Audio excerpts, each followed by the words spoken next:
Olá, tudo bom? Boa noite, Betinho, tudo bom? E aí, Fábio? Doutor José Alberto, né? Doutor José Alberto, né? Juvenal, boa noite, tudo bom? Olá, Fábio, boa noite. Tudo tranquilo? Zé Alberto, acho que eu não tô te ouvindo. Fala alguma coisa, deixa eu ver. Acho que o som tá apagado o teu. O som tá chegando? Oi? O Agora som tá tô. Tá um pouco baixo, talvez, o som. Mas acho que agora eu tô ouvindo.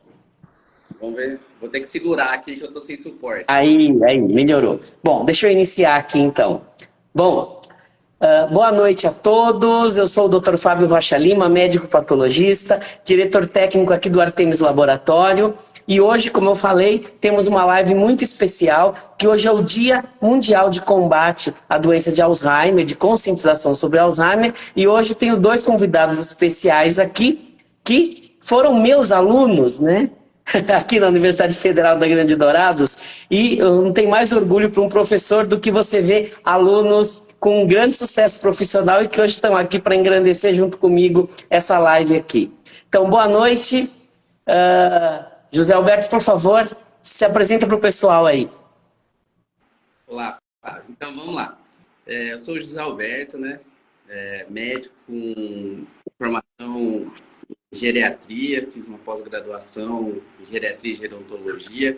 Já estou atuando em Dourados hoje há mais ou menos aí já 7 anos na parte de geriatria. E hoje, junto com o Dr. Juvenal, nós temos uma clínica, a Clínica Reviva, né? Onde eu faço a parte de geriatria, o Dr. Juvenal, a doutora Bianca, a parte de neurologia. E é isso aí, Fábio. Legal. Juvenal, por favor. Olá, boa noite, Fabinho. Obrigado Boa pelo noite. convite aí de participação. Eu formei aqui em Dourados, né? Aluno aí do Fábio. Saí daqui para Brasília, fiz residência lá em neurologia e neurofisiologia. Estou aqui desde 2015, então estamos trabalhando já aqui há 8 anos. Legal, muito bom. Bom, então vamos começar esse bate-papo, né? Sobre doença de Alzheimer. Então, vamos lá. Ô, Juvenal, vamos começar falando o que é a doença de Alzheimer. Acho que é um bom começo aí para a gente apresentar para o pessoal, né? Isso. Para começar, para chegar ao ponto de saber o que é a doença de Alzheimer, primeiro temos que ter um conceito do que é demência, né? E é muito comum o pessoal chegar no consultório, meu pai está com demência ou está com Alzheimer? Então, o conceito de demência é a primeira explicação que acho que cabe de entendimento para as pessoas em geral, né? Demência é um conceito relacionado a uma pessoa que está perdendo as capacidades cognitivas. E o que é perda de capacidades cognitivas? Só a perda das nossas capacidades intelectuais, as nossas inteligências, né? Dentre elas se destacam a nossa memória, nossa capacidade de se comportar, nossa capacidade de organizar o pensamento, né? Planejar coisas e executar de forma ordenadeiramente, né? A nossa capacidade de reconhecer objetos, pessoas, lugares. E quando uma pessoa tem essas capacidades, ela vem perdendo essas capacidades progressivamente, e isso começa a interferir nas atividades de vida diária dela, nós já temos o conceito de demência, tá? E as demências, né? A gente vai classificar, bom, essa paciente tem uma demência. É uma demência neurodegenerativa? Ou então, é uma demência secundária a alguma outra doença, né? É uma demência potencialmente reversível? Então, são coisas que, num quadro de demência, a gente vai definir, né? Qual tipo, pela história e por exames. E aí, sabendo que é uma demência, vai surgir a doença de Alzheimer, que corresponde entre 60% e 70% dos quadros de demência, né? E aí, o do Alzheimer, então, é a principal causa de demência que nós temos. Legal. E o Betinho, vou te chamar de Betinho, eu não consigo te chamar de outra forma. Tranquilo. Mas, ô Betinho, então aí você trabalha com geriatria, né? Certo. E doença de Alzheimer é uma doença do idoso ou nem sempre? Eu acho que esse é um bom fato para a gente conversar, né? Não, isso é uma pergunta assim muito importante que eu escuto muito no consultório, né? É como o Juvenal falou, 60, 70% hoje das demências no idoso é a demência de Alzheimer, né? Mas ela pode acontecer precocemente, né? Ela pode acontecer em pacientes jovens, abaixo de 60 anos, e aí normalmente está relacionado à história familiar, né? A genética, né? Mas a prevalência dela no idoso, ela é muito maior. Acima de 65 anos, indivíduos acima de 65, 10% hoje podem estar desenvolvendo na população e acima dos 80 anos, 40%, né? Então, ela tem vamos dizer assim, é uma doença do idoso, né? Pensando, mas pode acontecer em pacientes mais jovens, abaixo de 60 anos. É 40% acima dos 80 anos é muito frequente, né, Betinho? É muita coisa, né? E tem um estudo que fala que até, acho que 2050, né? 25% da população vai desenvolver doença de Alzheimer, né? Acima dessa idade, né? Ou não? Isso, acima dessa idade. Legal. Mas e a partir de que idade que a gente fala que é Alzheimer precoce? Quando ele se desenvolve antes de qual idade? Assim, abaixo dos 50 anos ali, assim, abaixo de 60, 50 anos, a gente já pode falar ali em Alzheimer precoce, né? Recentemente eu vi uma matéria de um paciente jovem, né, que fez um diagnóstico, né? É raro, né? Mas pode acontecer, sim. Interessante. Pode, por favor, Juvenal. Tem que saber, né, que a doença de Alzheimer, ela se apresenta de várias formas, né? Nem os pacientes não são iguais, né? Vai ter uma grande variabilidade. Porque minha avó era assim, agora minha mãe está assim, é diferente, mas é doença. E isso aí tem a ver com a faixa etária, tá? Tem a ver com o nível de escolaridade do paciente, né? Então, as manifestações são as mais variadas, inclusive a forma de manifestar precoce, né, é uma delas, né? E realmente, abaixo de 60 anos aí é considerada precoce, é mais difícil, mas temos que estar atento a isso. Legal. Bom, né, o Juvenal tocou no assunto, eu quero ouvir de vocês aí, né, essa questão genética, né, porque eu acho que é uma coisa que assusta muito as pessoas, né, nossa, meu pai tá com Alzheimer, meu avô tá com Alzheimer, né, qual o risco que eu tenho de desenvolver Alzheimer? Eu tenho que me preocupar quando eu tenho uma pessoa na família que tem Alzheimer ou não, né, e não sei quem que quiser falar sobre isso aí, vamos lá. Começar aí, Juvenal? Posso falar. É o seguinte, tem a questão do Alzheimer genético, tá? Que corresponde a até 10% dos casos. Tá? Em geral, são formas mais precoces da doença e tem uma apresentação na família de forma significativa. Meu bisavô teve, meu avô teve, meu pai teve, meus tios e meu pai teve, então tem uma história bastante abundante na família, né? E o restante é a forma esporádica, né? Que assim, vai vir ao acaso. Mas logicamente que nós temos tendências familiares. Assim como assim, minha família toda teve problema cardiológico. Minha família inteira tem diabetes. Nós temos tendências a desenvolver conforme a gente vai estar exposto ao nosso ambiente, ao nosso mundo, né? E aí, se eu tenho uma família que tem tendências, não estou falando a forma genética, e eu tenho vários fatores de risco para desenvolver, provavelmente você tem uma chance aumentada. Não temos essa porcentagem, mas sabemos que a chance é aumentada. Aí que entra, né? Se eu tenho uma predisposição genética, o que eu tenho que fazer? Aí eu tenho que buscar combater os outros fatores de risco, né? Que aí já não estão relacionados a essa predisposição, né? Para diminuir as chances de eu desenvolver a doença. Mas não quer dizer que meu pai, meu avô tem, eu vou ter, né?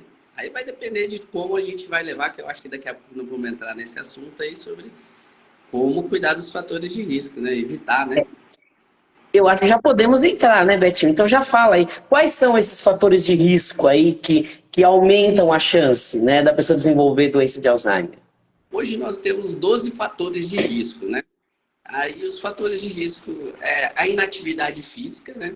O sedentarismo, o tabagismo, o consumo excessivo de álcool, a poluição do ar, traumatismo crânioencefálico, o isolamento social está relacionado a um fator de risco, a baixa escolaridade que o Juvenal citou, obesidade, hipertensão, diabetes, a depressão e a perda auditiva.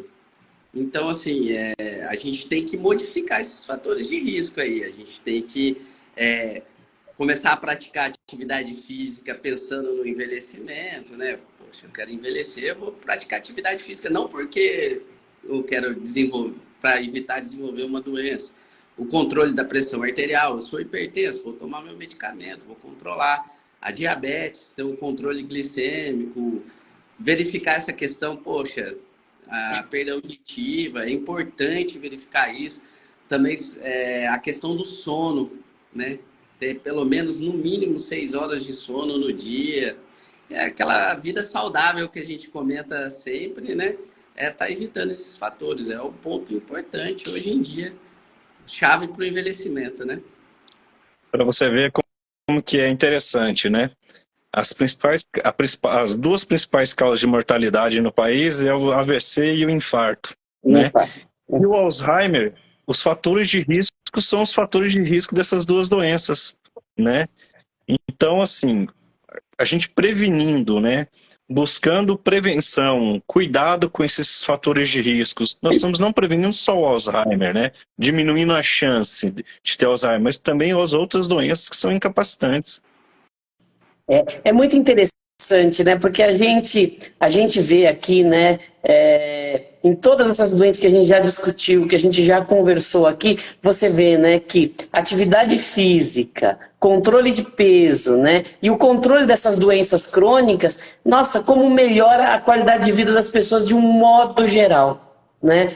E nós estamos vivendo uma fase, né, Betinho, você que é geriatra, né, uma fase realmente de um aumento muito grande da expectativa de vida da população, né? A população está envelhecendo, né? E se a gente não trabalhar para essa população envelhecer com qualidade de vida, nós vamos ter muito problema, né, Betinho?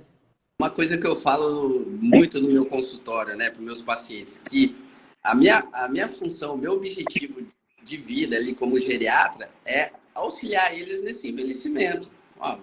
Meu função aqui é eu gerenciar esse envelhecimento saudável, né? E aí entra nisso tudo. Quando eu falo sobre essa qualidade de vida, mudança do estilo de vida, atividade física, evitar tabagismo, consumo excessivo de álcool, tomar todos esses cuidados, não é só a questão de prevenir o Alzheimer, como várias outras doenças, né? Como isso é importante, né? E a população está envelhecendo muito, né? Cada vez mais no nosso consultório está chegando pessoas acima de 90 anos aí, né? E aí, esse é o objetivo, né? Essa é a parte mais importante, né? Esse estilo de vida, essa mudança, né? Refletir sobre isso, né? Legal. Ô, Juvenal, então vamos começar a falar, né, sobre sinal e sintoma, né? Como que eu desconfio que alguém da minha família está começando a ter Alzheimer? Então, que ele está começando a ter um quadro de demência, né? Quais são esses sinais iniciais que levam a gente a se preocupar, né? Comigo mesmo ou com alguém da minha família? Tá. Doença de Alzheimer, né? Classicamente, a primeira alteração funcional da pessoa é na memória, tá? Então, é aquela pessoa que conversou um assunto ali com a família, depois vai perguntar, não lembra que foi conversado, né? Marcou um compromisso que sempre marcava, né? Esqueceu e falou, ainda fala que não tinha marcado, né? Essa parte da memória. O comportamento é uma coisa bem importante. Começa a ter um comportamento que antigamente não tinha, principalmente relacionado, pode ser por um lado da apatia, quer dizer, ficar quietinho, ficar mais submisso, tá? Ou pode pode ir para o lado da agitação, ser nervoso, irritado, né? Muitas vezes desinibido, né? Você fala, pô, minha mãe nunca falou um palavrão desse e agora está falando, né? Outras coisas, né? Ela começa a perder as coisas mais complexas. Às vezes gerenciava toda uma família, né? E começa a se perder um pouco na parte financeira, né? No comando geral da família, né? E a parte visual que eu tinha falado antes, de reconhecimento. Ó, saiu com o carro, começou a se perder em lugares mais complexos, mais longe da rotina, né? Então, você vê que, em geral, é uma perda da funcionalidade da pessoa. Essa pessoa era plena para fazer isso. E parece que começou a ter alguma certa dependência em algumas coisas. E aí, é uma hora de tentar buscar ver se é um quadro demencial ou tem outras coisas associadas, né? A depressão é um grande diagnóstico diferencial que simula uma doença de Alzheimer, né? Então, é uma depressão e vamos tratar, porque ela é um grande fator de risco, tá? Então, quando o paciente tem uma perda das suas capacidades, mesmo que seja leve inicialmente, é o momento de procurar. Quer complementar alguma coisa aí, Betinho? E o que é engraçado, né, é que é muito comum no meu consultório eu ouvir as pessoas achando que o esquecimento, né, é coisa de velho, né, coisa do idoso, né? Então, normalmente, quando a família vem procurar a gente, né, Juvenal? Sim. O paciente ele já está moderado, avançado, porque a família vem procurar a gente quando ele começa a ter atitudes, tirando o esquecimento, que já não eram mais compatíveis com a normalidade dele do dia a dia, né? Aquela pessoa que sempre cuidou das próprias finanças e, de repente, não lembra mais a senha do banco, passa a senha para qualquer pessoa, não administra mais as próprias coisas, ou se perde, né? Sempre fez esse caminho para ir para casa, ir para um mercado e se perde, né? Então, quando eles vêm nos procurar, normalmente ele já está no estágio já moderado, avançado, porque, mas doutor, ele estava esquecendo, e esquecimento é coisa de idoso, né? Coisa do envelhecimento. E não é, né? É um alerta que a gente tem que ter. Lógico, o esquecimento, a gente tem que... Aí que entra o papel nosso, né? Saber avaliar por que desse esquecimento. Será que esse esquecimento já é o início de uma síndrome demencial? Será que esse esquecimento é um quadro depressivo, um comprometimento cognitivo leve, ou uma estafe mesmo? A pessoa não está dormindo direito, está com uma rotina exagerada. Então, é muito importante ficar atento a alguns sinais sutis. Eles são sutis no começo, né? Porque é aquela perda de funcionalidade bem sutil, né? De repente... sempre fiz compra no mercado e tô precisando de ajuda, né? Para ir fazer compra. Ó, eu vou colocar aqui, ó. Marcos Moraes, 84. Quando eu bebo muito, eu me perco. É normal? Às vezes eu me perco. É normal, doutor?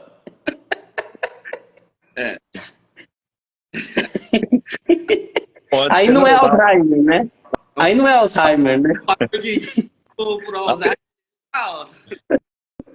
A bebida, inclusive no Alzheimer, a bebida intensifica os sintomas, entendeu? Uhum. Então pode ser o início, tá? Você já está se perdendo. Legal. Bom, vamos aproveitar que dei essa parada aqui, deixa eu dar uns recados aqui. Primeiro, pessoal, ó, o pessoal que está entrando agora, tem bastante gente entrando agora, ou o pessoal que precisar sair da live, essa live está sendo gravada.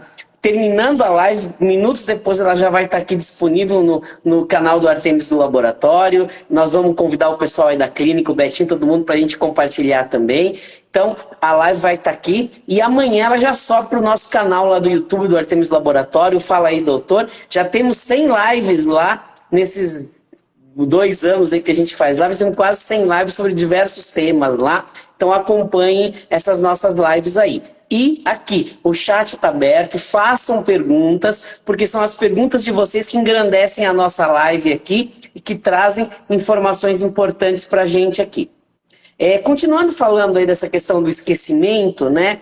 O Juvenal, eu vejo muitas vezes que o pessoal fala assim, não, mas a minha memória é boa, eu lembro tudo o que aconteceu na minha vida lá atrás, eu conto tudo, né? Então, essa questão da pessoa esquecer a coisa que fez agora e lembrar de coisas lá do passado é um sintoma também, não é? Da doença de Alzheimer, da demência? Sim. Caracteristicamente, o problema da doença começa mais no hipocampo, que é o local inicial da nossa memória. Então, a memória mais recente é a mais prejudicada. Então, o aprendizagem praticamente inexiste. Então, tudo que é novo tem mais dificuldade. E no início, o que está gravado, está gravado. Então, isso vem, a história é contada, lembra das pessoas, mas as coisas mais recentes realmente são as mais prejudicadas. E é aí que a gente tem que tomar mais atenção. Eu vou até contar um caso aqui, né? Foi um caso muito interessante porque a gente viveu, quando eu era aluno lá na Faculdade de Medicina, lá em Santos, nós tínhamos um grande professor, um professor de dermatologia fantástico, e que ele estava desenvolvendo uma demência, né? E ele ainda era professor nosso lá. E a gente nunca esquecia das situações que a gente vivia com ele nas próprias aulas, né? Então, a gente estava com ele no ambulatório, né? E o paciente entrava, né? Ele perguntava do paciente, fazia o diagnóstico, dava uma aula, falava 20 minutos da doença, aí ele virava para mexer em alguma coisa, aí ele virava para o mesmo paciente: oi, tudo bom? Qual o seu nome? O que o senhor tem? E começava de novo a avaliar o paciente e fazer o diagnóstico e repetir a aula. Então, a gente começou a olhar e falou: o que está acontecendo? A gente era gente nova ainda e logo depois foi diagnosticado com Alzheimer, né? Mas foi uma situação que marcou muito a gente, ainda como acadêmico de medicina, essa situação, né? E a pessoa com nível intelectual maior, ele engana mais, entendeu? Ele tem uma bagagem, ele tem uma reserva cognitiva maior. E isso, às vezes, vai enganando, vai devagarinho, né? Mas e às vezes é um detalhe que você acha que só foi uma bobeirinha, né? E depois, quando começa a ter as coisas mais graves, né? Tem os problemas. Legal. Interessante. Bom, vamos começar a falar das fases da doença? Acho que essas fases são importantes da gente falar para o pessoal, né? Quer comentar, Betinho, aí sobre essas 4 fases da doença de Alzheimer? A gente tem a fase inicial, né? Hoje em dia a gente tem vários, assim, até recentemente saiu algumas nomenclaturas, algumas letras aí para classificar. Mas a gente costuma dizer assim que tem aquela fase assintomático, né? Que às vezes até os biomarcadores aí, que teve alguém que fez uma pergunta aí se tinha algum exame aí, depois a gente vai entrar. Isso. Quem fez a pergunta foi minha prima, a Beth, que é lá do Espírito Santo. Mas legal. Vai lá. Regiões. Então, aí essa fase, vamos dizer assim, início que é difícil você chegar no diagnóstico, porque às vezes o paciente ele tem a doença, né? Tem a doença de Alzheimer, mas não manifesta o sintoma de demência, né? Que é quando já começa a formar aqueles emaranhados de placas no cérebro. E aí, quando começa a fase sintomática da demência, a gente tem a fase leve. Quando tem a fase do esquecimento, o esquecimento recente, e começa a iniciar a perda de funcionalidade. Aí a gente começa nas atividades instrumentais da vida diária, né? Fazer e receber uma ligação, o paciente começa a ter dificuldade, manejar as finanças, medicações, as coisas mais complexas, né? Planejar e executar um alimento, aquele paciente começa a esquecer tempero, né? E aí a gente vai para a fase moderada. Normalmente na fase moderada, essa perda de funcionalidade já está maior, e aí é quando normalmente o pessoal que eu falo que vem nos procurar, quando é aquela pessoa que já se perde na rua, não acha mais o caminho de casa, não reconhece mais algumas pessoas, né, alguns familiares, até a gente entrar na fase avançada da doença, né? Que a pessoa começa a ter perda de funcionalidade das atividades básicas da vida diária. Não se limpar, usar o banheiro, se alimentar sozinho. E aí começa a ter... Aí a gente, dentro dessa fase avançada, a gente começa a subdividir ali aquela pessoa que não vai mais comer sozinho, não usa mais o banheiro sozinho. Então, desses 4, a gente tem a fase assintomática, que é a doença, mas eu ainda não desenvolvi a demência, né? A síndrome demencial. E aí a gente tem a fase leve, moderada e avançada. E aí, Juba, quer complementar aí? Eu acho que isso aí tá bom. Eu vou voltar um pouquinho nos diagnósticos ali que o pessoal está perguntando. Isso, né? Isso. Foi 2 perguntas aqui sobre diagnóstico. Então, assim, diagnóstico de doença de Alzheimer é eminentemente clínico, né? Como nós falamos no início da live, primeiro tem que ter o conceito de demência, tá? Aí nós vamos fazer um rastreio, né?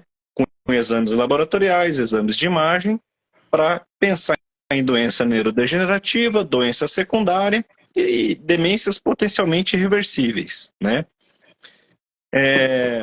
Fizemos nos exames laboratoriais, normalmente, classicamente, não há um exame, né? Agora está surgindo um exame novo, né? Para ajudar no diagnóstico, ainda não está na nossa rotina, mas vamos falar hoje aqui. Não tem um exame de sangue ainda bom para ajudar no diagnóstico de Alzheimer, né? O exame de... né? Você fala aquele exame que bate o martelo. Ó, essa doença... Isso, né? Então, é clínico, né? Vai fazer os exames laboratoriais para descartar algumas causas. Por exemplo, uma deficiência de vitamina B12 gera um quadro demencial, tá? Um hipotireoidismo severo gera um quadro demencial. Uma sífilis, né, no sistema nervoso central pode gerar, né, um quadro demencial. Então, isso são causas potencialmente irreversíveis, que tratado o paciente melhora, tá? Quando vamos para os exames de imagem, principalmente a ressonância, nós estamos tentando descartar outras causas que não doença de Alzheimer, tá? No entanto, tem alguns achados que no contexto, olha, esse paciente parece que tem doença de Alzheimer.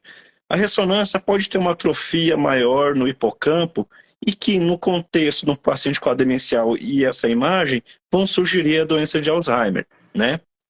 Tem outras coisas que não estão na nossa prática clínica, né? É muito mais para pesquisas, em casos selecionados que nós vamos ter dificuldade, às vezes está difícil, é aquele caso inicial, está todo mundo precisando, a família está precisando contornar alguma coisa, aí nós vamos para a parte de imagem funcional, né? Que pode usar o PET para pesquisa de proteína beta-amiloide, né? Da parte laboratorial tem o exame do líquor, que é dosada a proteína tal e a proteína beta-amiloide, né? Que são exames que vão ajudar no contexto de um quadro demencial. Infelizmente, ainda a gente não tem aquele exame que, assim, eu fiz, é isso. Por exemplo, diabetes. Glicemia de jejum 200. Diabetes, né? É um marcador de doença. No Alzheimer ainda não temos. Está surgindo coisas novas, está evoluindo, né? E um pouco de paciência. Quer complementar alguma coisa, Betinho? Não, eu acho que o Juvenal explicou muito bem essa parte, porque, assim, algumas coisas é muito comum a família, todo mundo ficar muito preocupado. Isso, doutor, deu no exame, porque a gente tem que pedir aquele monte de exame laboratorial, né? A gente tem que descartar todas as potenciais causas reversíveis, né? Descartar também e pede o exame de imagem também para descartar alguma outra alteração que justifique uma outra síndrome demencial aí. Mas o diagnóstico puramente é clínico, né? Até aqui respondendo aqui, a minha tia Débora ali perguntou sobre qual o exame preventivo. Não existe um exame preventivo, né? A gente falou sobre os fatores de risco, né? Então, atuar na prevenção, né? Evitando os fatores de risco. Mas exame que vai evitar desenvolver a doença ainda não existe, né? Essa questão, né, da prevenção, dos exames, acho que é um ponto interessante da gente conversar um pouquinho aí, né?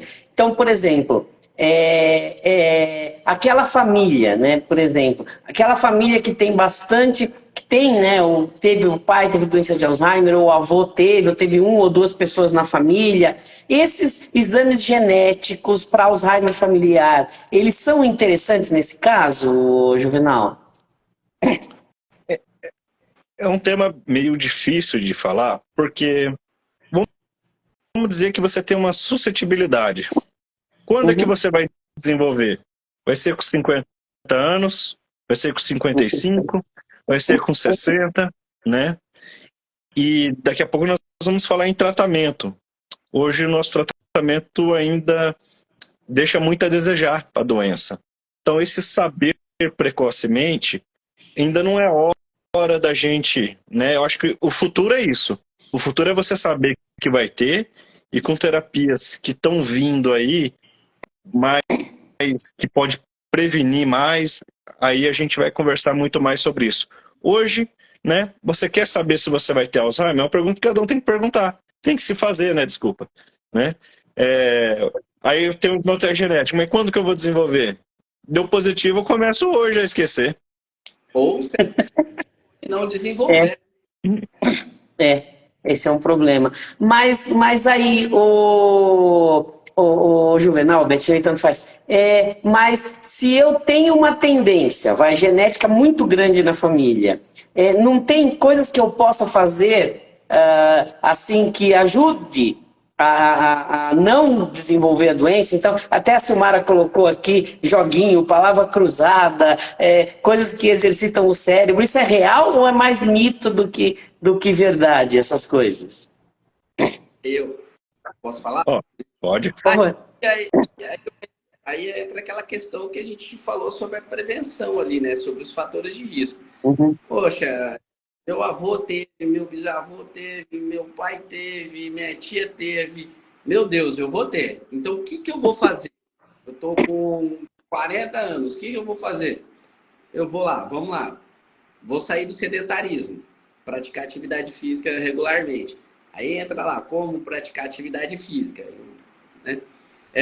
Sou hipertenso, ou vou controlar minha pressão, vou tomar meus remédios direitinho, diminuir o sal na comida e tudo mais. Sou diabético, vamos diminuir o consumo de carboidrato, glicose, controlar a glicemia. Manter um peso saudável, evitar a obesidade, né? Poxa, aí entra o que a Silmara falou sobre as palavras cruzadas. Tenho baixa escolaridade, é importante então eu manter algumas atividades para eu reverter isso aí, né? Evitar traumas, né? Crânioencefálico, que é um fator de risco, né? Poxa, eu ando de bicicleta aí, vou usar um capacete, né? Diminuir o risco. Parar com tabagismo, evitar o consumo excessivo de álcool. Então, cuidar, é o estilo de vida, né? Controlar os fatores de risco. Então, se a minha família tem, o que eu vou fazer para não ter? Evitar todos esses 12 fatores que a gente comentou para eu não desenvolver. Porque daí as chances de eu não desenvolver são bem menores, entendeu? Aí eu não vou entrar nessa estatística da família. Legal. Bom, nós vamos começar a falar agora da questão do tratamento, e acho que já tem uma pergunta aqui, que inclusive foi da Beth Azevedo, lá minha prima, né? Que é assim, o Juvenal já comentou até que o tratamento nunca é uma coisa, o tratamento para Alzheimer não é uma coisa maravilhosa ainda, né? Mas assim, como que é a questão? Quanto mais cedo diagnosticar é melhor, né? Você consegue tratar melhor esse paciente? Como que é essa questão do diagnóstico precoce, do diagnóstico tardio e da relação do tratamento, Juvenal? Então, quanto mais precoce, né? Primeiro que tem uma mudança de vida da pessoa e da família. tá? Então vai ter que ter uma questão de habituação em relação a isso, né? E as medicações hoje que nós temos, ela vai ajudar principalmente em duas coisas, né? Retardar a doença, né? Deixando a pessoa mais funcional por mais tempo, tá? E melhorando o comportamento dela, tá? A pessoa melhorando o comportamento e sendo mais funcional, ela fica melhor. É mais fácil para a família lidar, a pessoa sofre menos, né? E você pode instituir essas terapias cognitivas, o joguinho de palavras aí é uma questão cognitiva para manter mais a pessoa funcional, né? Então, a gente consegue abordar de uma forma melhor para ser atenuado, sabendo que vai evoluir de qualquer forma, né?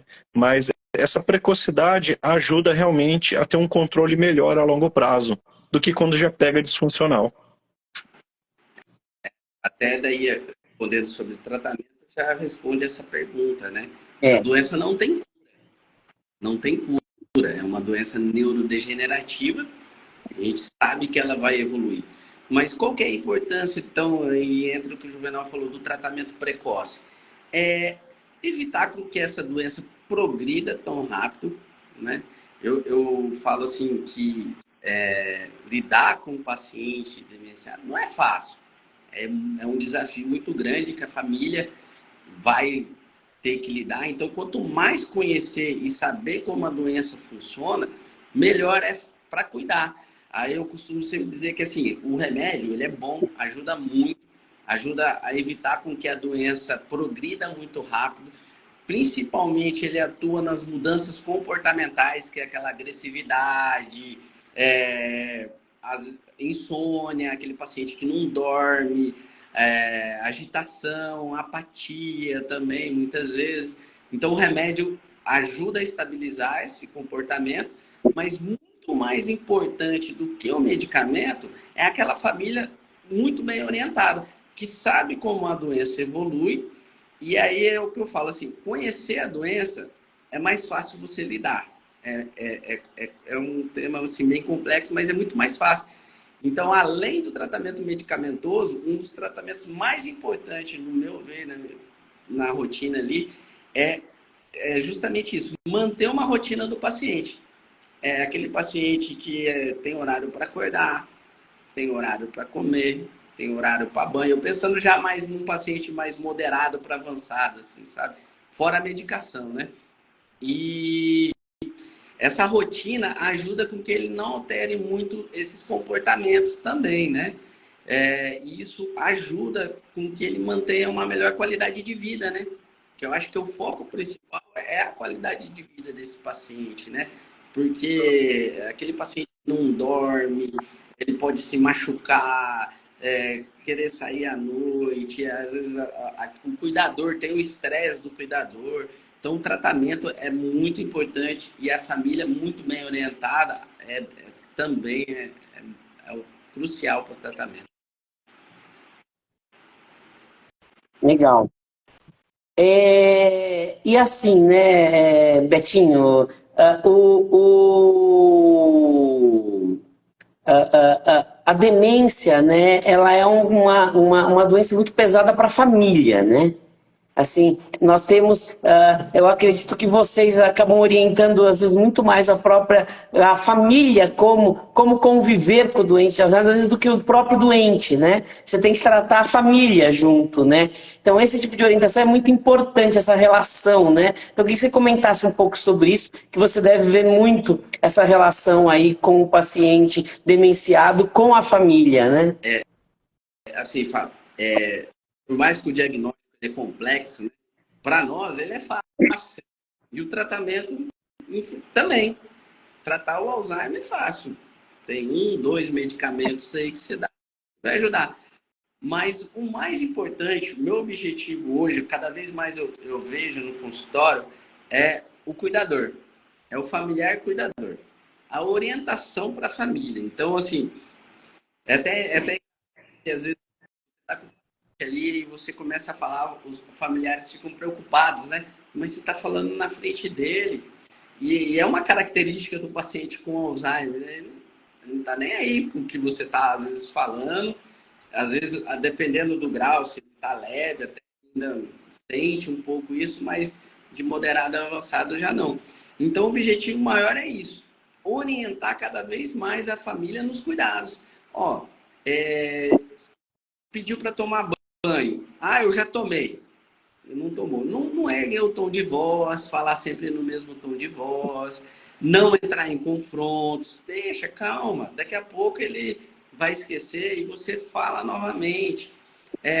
Aqui entra no mundo de fantasia. Ah, ó, essa boneca aqui é minha filha. Entra, sua filha, você já cuidou dela hoje? Então, assim, essa orientação dos cuidados para mim, hoje, é o essencial e crucial no tratamento de um paciente já de Alzheimer, com uma demência já mais avançada, porque o objetivo sempre é o cuidado dele. Então, para ele ser muito bem cuidado, quem está recebendo essa orientação tem que entender tudo, né? Principalmente o cuidador. Então, é muito importante em consulta, eu sempre falo, ó, vem quem cuida, né? Porque normalmente quem está longe, não está vivenciando o dia a dia, não é.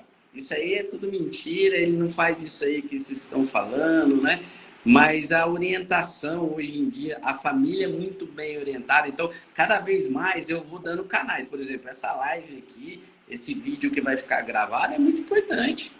As pessoas assistirem, ouvirem, cada vez mais ouvir explicações, entender as evoluções da doença. Isso ajuda e muito nos cuidados.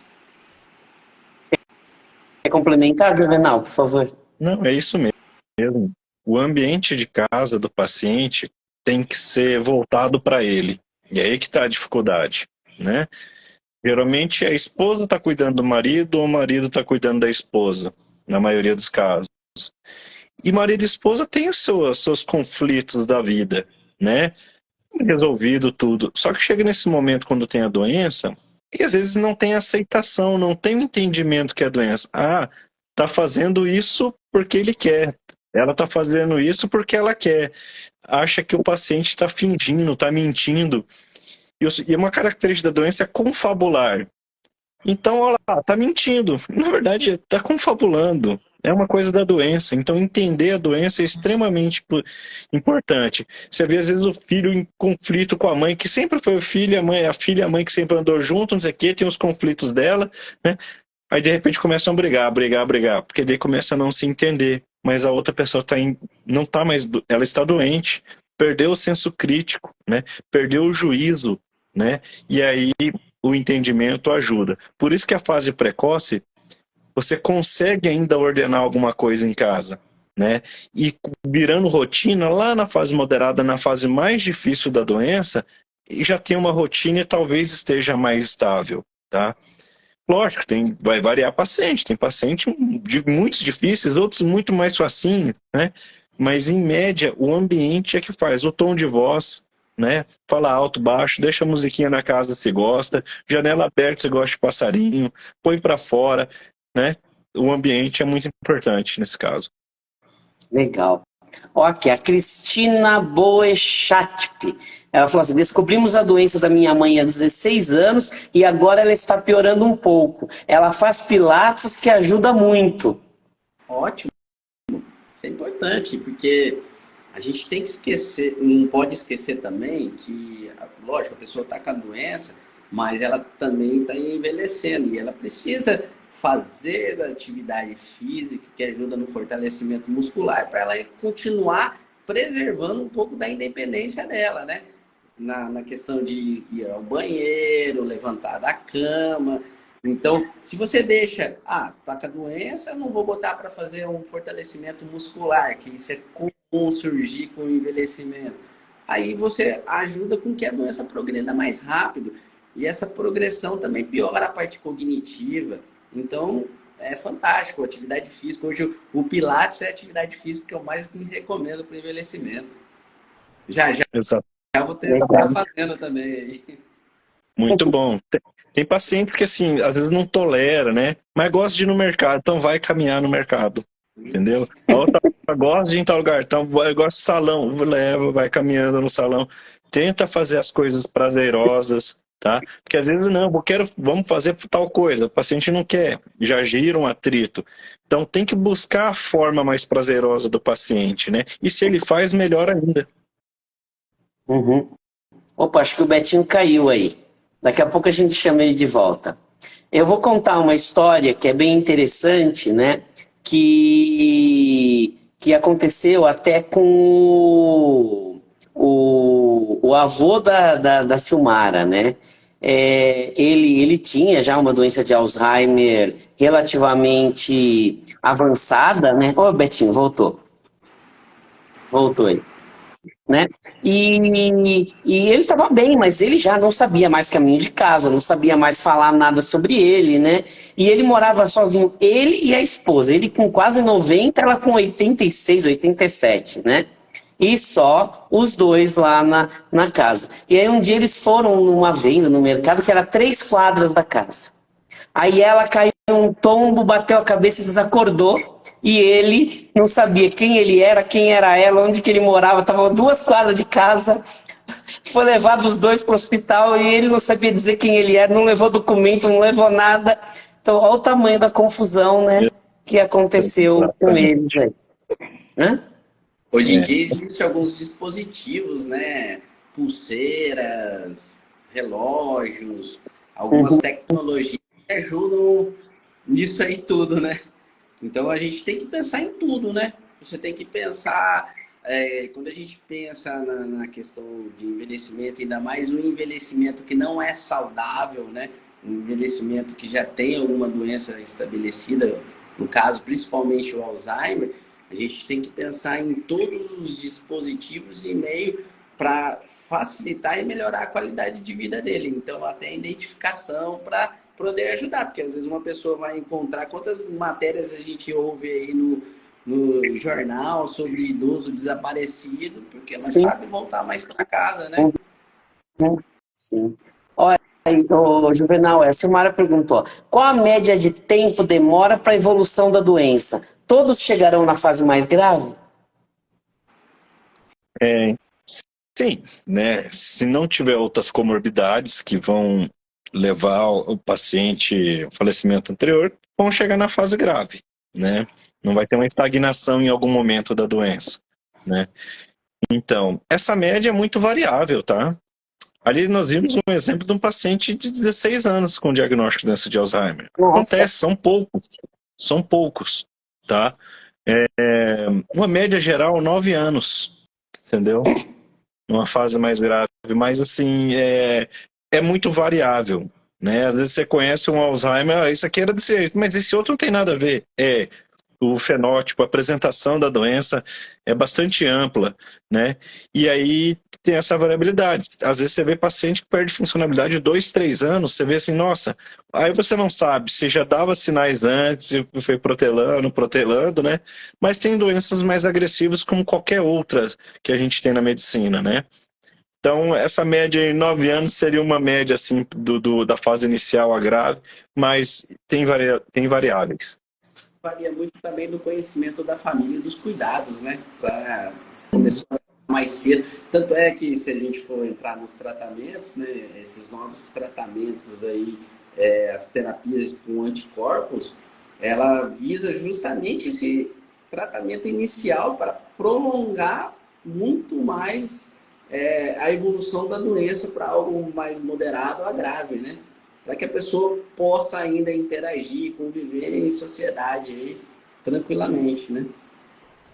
Legal. Ó, tem uma pergunta aqui da Janiele Maciel, né? Nós já comentamos sobre isso, mas acho que vale a pena fazer uma citação aqui, que ela está perguntando se Alzheimer é hereditário. Pode Então, falar. a gente tem que, de novo, dividir, né? Tem a questão genética hereditária, quer dizer, se herdou o gene, você vai ter a doença mesmo, tá? Isso corresponde até 10% do caso de doença de Alzheimer, tá? E tem a forma esporádica. Dentro dessa forma esporádica, a gente pode ter uma tendência familiar, né? como as outras doenças. Tem tendência a ter diabetes na família, tem tendências a ter cardiopatias na família. Então você vai ter tendências. E aí é o momento de você ter, aí é o que a gente conversou sobre fatores de risco, para você modificar e tentar fugir dessa tendência. A genética, se você tem um gene, você vai ter. Então, né? Mas tem que entender isso aí, que às vezes a minha família tem um monte, não quer dizer que é genético. Então tem que ver se realmente é a forma genética da doença. Principalmente se você for ver quando começou a desenvolver essa doença na família. Começou a desenvolver depois dos 80 anos, depois dos 65 anos. Normalmente isso não tem relação nenhuma genética, né? Esse dado é muito importante, porque na maioria das doenças é assim, né? O câncer, você vê muito isso, né? Quanto mais cedo a doença aparece na família, maior a chance dela ter uma relação genética, né? E quanto mais tarde, a relação genética acaba sendo menos importante, né? Isso vale para muitas doenças. Ó, aqui, a Silmara de novo aqui, ó. Cannabis medicinal tem algum lugar no tratamento ou ainda ou precisa de mais estudo? Vou deixar para o Juvenal essa polêmica aí. Vai lá, Juvenal. Eu sempre falo, né? O cannabis hoje é a medicação da moda, né? Uhum. Você serve para uma variada gama de doenças, né? E falando especificamente para o Alzheimer, não tem uma indicação, né, para o tratamento, tá? Tudo na medicina, a gente não vendo os olhos e fala assim, não pode, e acabou. Sabe que pode ajudar um pouco na ansiedade, em alguns pacientes pode melhorar o sono, pode diminuir a agitação. Tá, pode, tá? Mas não é uma medicação que a gente vai entrar de primeira, tá? Não é a primeira medicação. Ela pode estar numa lista lá atrás a entrar. Vai ter pacientes que vão ter algum benefício e a gente tem que procurar qual o benefício que nós procuramos, né? O cannabis vai entrar nesse paciente com doença de Alzheimer para diminuir a progressão de doença? Não, para isso não vai ter, tá? Talvez para dormir, talvez possa ajudar no sono, na ansiedade do paciente, já que não funcionou com as outras medicações, mas ainda em termos de literatura para indicar o cannabis, ainda nós não temos. É uma indicação ainda off-label, né? E botar off-label, né? Porque assim, o grande problema é isso, que muita gente acha que entrou como uma alternativa para tratar. E na verdade, ela pode ajudar em alguns comportamentos, como o Juvenal falou aí, né? Eu e o Juvenal até temos uma paciente em comum que ela estava usando cannabis, eu acho que não fui. Eu não fui que prescrevi, não sei se foi o Juvenal, acho que também não foi. E recente a filha tirou e ela até ficou melhor sempre, entendeu? Então, assim, tem pessoas que se beneficiam. Se algum familiar chegar para mim e falar assim, doutor, você prescreve cannabis? Eu não prescrevo. Se você quiser, eu sei quem prescreve. Mas também, eu acho que assim, que a angústia da família é muito grande, né? E principalmente quando o paciente chega num certo grau de alteração comportamental ali, que tudo que você dá, nada ajuda, ou às vezes até piora.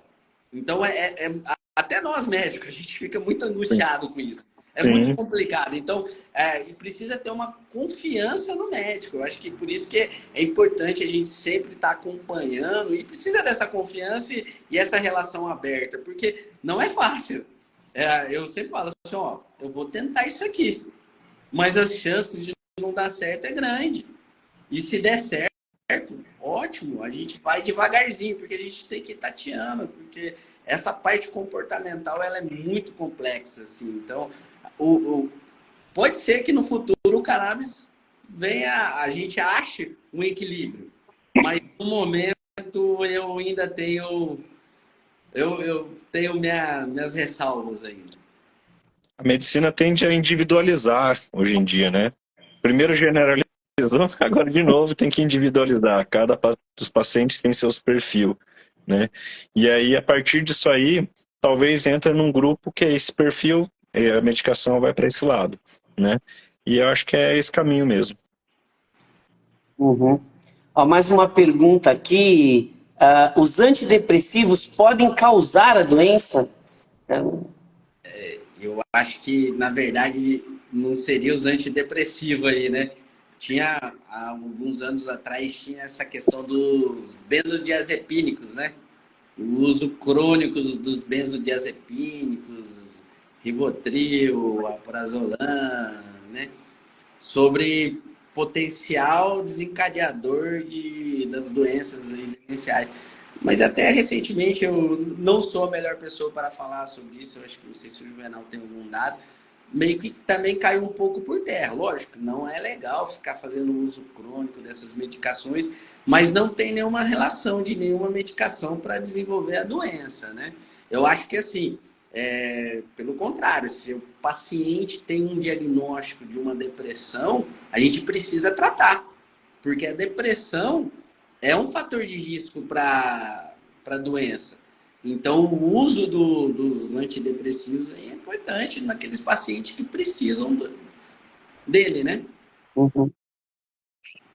Ainda em qualquer estudo que você vê, não tem medicamentoso ainda, sabe? Né? Você tem que ver se um paciente que teve um declínio cognitivo começou tal medicação. Talvez aquele declínio é por medicação que começou, né? E normalmente a retirada resolve, tá? Mas falar que a longo prazo possa ser um desencadeador da doença, isso você não consegue ler em algum lugar, tá? Legal, muito bom. Bom, pessoal, olha, estamos já aqui com 1 hora de live, né? O tempo passou rápido, quer dizer que o negócio foi gostoso, mas já estamos indo aí para o nosso encerramento, né?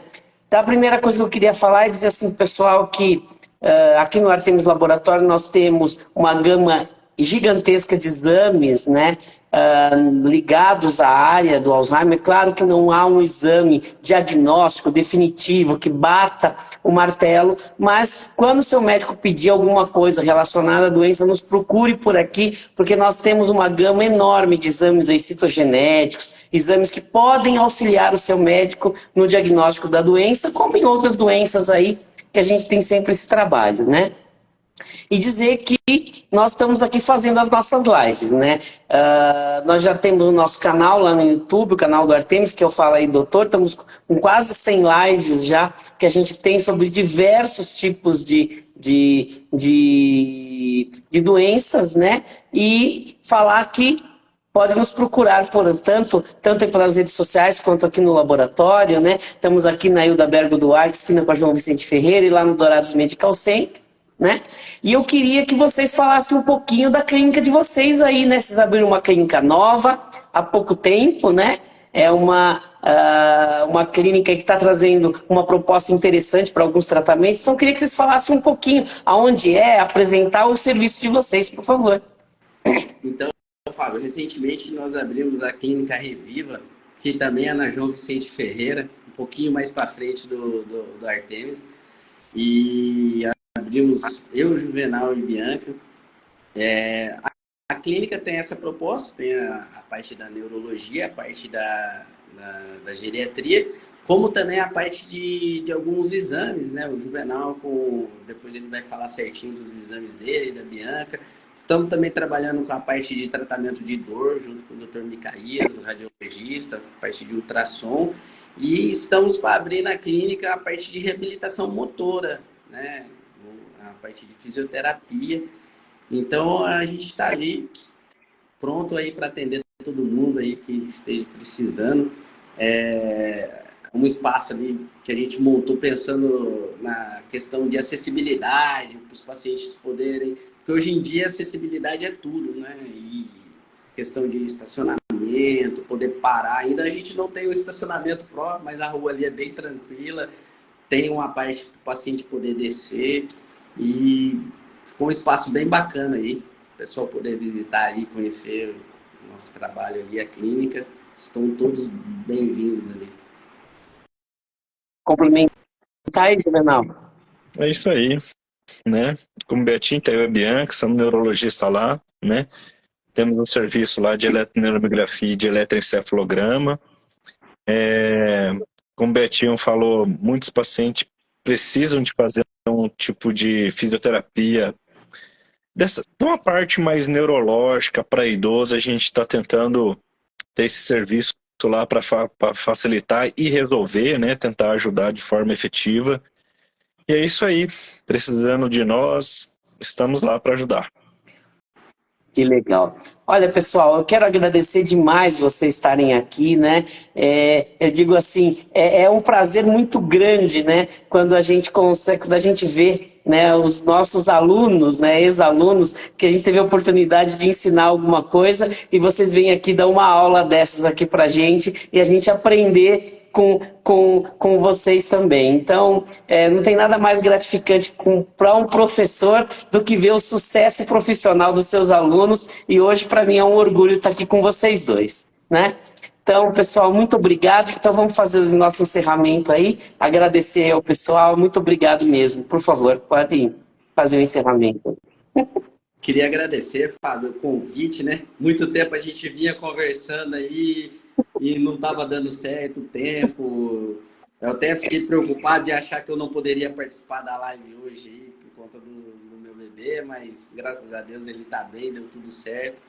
E parabenizar você por essas lives aí, desde que quando você começou aí da pandemia e dando continuidade, né? Eu acho que a parte informativa que as redes sociais hoje trazem é muito importante. E esse meio informativo que a gente possa estar passando para os nossos pacientes, para as pessoas leigas, é essencial. Então, obrigado pelo convite, parabéns aí. E quando surgir outras oportunidades aí, é só nos convidar. Legal. Agradeço também, Fabinho, pela oportunidade aí, tá? Isso é muito bom, essa parte informativa para as pessoas, tá? Isso faz diferença no dia a dia, né? E que continue aí, tá? Qualquer coisa, em outro tema aí, tamo junto. Legal.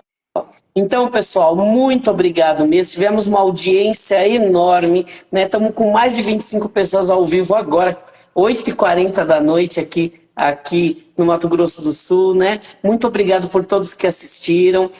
Nós continuamos com esse nosso trabalho informativo aí das nossas lives, né? Sempre com novas informações. Agora, mês que vem, vai ser o mês de outubro. Vamos entrar muito forte no Outubro Rosa, né? Focando na saúde da mulher, no câncer de mama, né? No dia 2 agora de outubro, que é uma segunda-feira, em parceria com Notícias de Dourados, que é um site aqui da cidade, nós vamos fazer um podcast bem legal, com a participação aí do Evandro Canhaço, que é médico mastologista, e de uma amiga nossa, que é a Ivane Reiter, que é uma psicóloga aqui, que enfrentou o câncer de mama, vai dar o depoimento dela, vai ser um podcast que vai ser transmitido em forma de live bem interessante, aqui pelos canais do Artemis e pelos canais lá do Notícias de Dourados. Então nós vamos abrir no dia 2 de outubro com um tema muito importante, que é o câncer de mama, nesse Outubro Rosa, e durante todo o mês nós vamos estar falando de temas relacionados com a saúde da mulher, né? Então, Juvenal, Betinho, muito obrigado a todos que assistiram essa live, mais uma vez, tá? E boa noite a todos, então. Valeu, boa noite. A todos. Até mais. Boa noite.